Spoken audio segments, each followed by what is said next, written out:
आज जेहेतु हजबैंड को छुट्टी थिला घंटे 1.5 घंटा आम डिस्कसन है कौन खाइबे। अवश्य 1.5 घंटा भितर अध घंटा मोबाइल देखा 5 मिनिट शुआ डिस्कसन भितर लभित कहला मु रोल खाइबी। मु कहली चल घरे बने दी बाहर आनिबे से पेट पुरीबनी सी कौन पेट्रोल बढ़ी गैस बढ़ी यही भाया बाहाना कर सब प्राइस बढ़ाई देती। लभित कहला तुम कौन सेमती बनई पार। मुझे चल देखू सी भी मत आसिक हेल्प कला से रुटी बेलिया जहाँ किसी भेजिटेबल्स जहाँ थिला ताको भल भाव भाजी भुजा देली।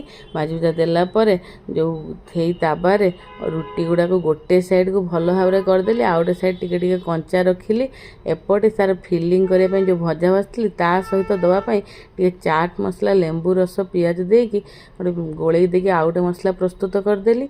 सेपटे सबूक रुटी को आगे बनईदेली। बनैला से ताबारे अंडा फेंटिक रखी देदेली। तापर जो रुटी गुड़ा रखी जो साइडटा होता ताको अंडा देदेवा जो पटा टिके हल्का कंचा थी ताको ऊपर पटू रखा एमती करके सबूक रोल मोर बनईदेली।